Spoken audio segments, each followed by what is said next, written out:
Assalamualaikum warahmatullahi wabarakatuh. Perkenalkan, nama saya Wisniar dari kelas 12 IPS 2. Saya akan menjelaskan tentang tokoh pahlawan Napoleon Bonaparte.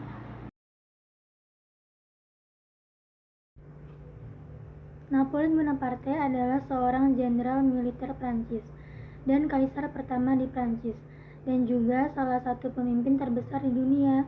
Napoleon lahir di Ajaccio di Pulau Korsika pada tanggal 15 Agustus 1769. Napoleon adalah anak kedua dari 7 bersaudara oleh keluarga bangsawan Carlo Bonaparte dan istrinya Letizia Romolino. Bersama kakaknya Joseph, Napoleon disekolahkan oleh orang tuanya di Collège d'Autun, Prancis.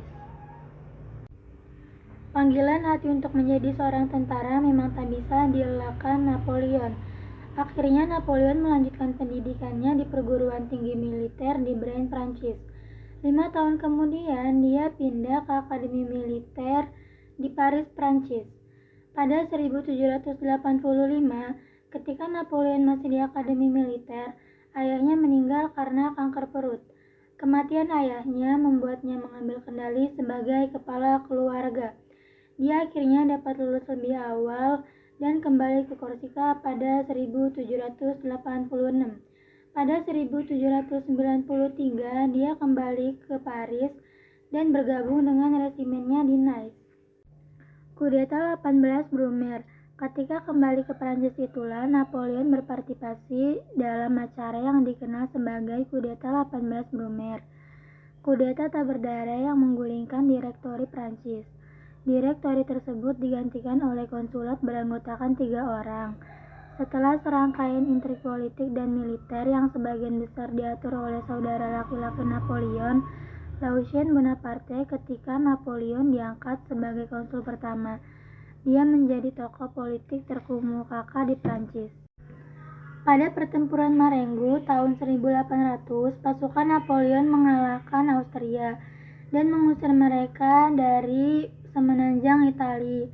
Kemenangan militer ini mengokohkan otoritas Napoleon sebagai konsul pertama. Selain itu, dengan perjanjian Amiens pada 1802, Inggris yang telah perang setuju untuk berdamai dengan Prancis. Pada 1802, Napoleon terpilih sebagai konsul seumur hidup. 2 tahun kemudian, ia diproklamasikan sebagai Kaisar Prancis. Napoleon kemudian kembali berperang dengan Inggris, Rusia, dan Austria, dan mencatat sejumlah kemenangan gemilang. Kemenangan lain segera menyusul, memungkinkan Napoleon untuk memperluas Prancis. Hal itu juga membuka jalan bagi para loyalis kepada pemerintahnya untuk ditempatkan di Belanda, Italia, Napoli, Swedia, Spanyol, dan Westphalia. Napoleon menyerang Rusia pada 1812. Prancis hancur ketika invasi Napoleon ke Rusia ternyata gagal total. Ratusan ribu tentara Prancis terbunuh dan terluka parah. Berita tentang kekalahan itu menghidupkan kembali musuh-musuh Napoleon, baik di dalam maupun di luar Prancis. Sebuah kudeta yang gagal dicoba ketika Napoleon memimpin dakwanya terhadap Rusia, sementara Inggris mulai maju melalui wilayah Prancis. Dengan tekanan internasional yang meningkat dan pemerintahnya kekurangan sumber daya untuk melawan musuh-musuhnya, Napoleon menyerah kepada pasukan sekutu pada 30 Maret 1814. Kematian Napoleon. Napoleon meninggal pada tanggal 5 Mei 1821 di Pulau Saint Helena pada usia 51 tahun. Pada 1817, kesehatan Napoleon telah memburuk dan dia menunjukkan tanda-tanda awal sakit mah atau kemungkinan kanker. Pada awal 1821, dia terbaring di tempat tidur dan semakin lemah dari hari ke hari.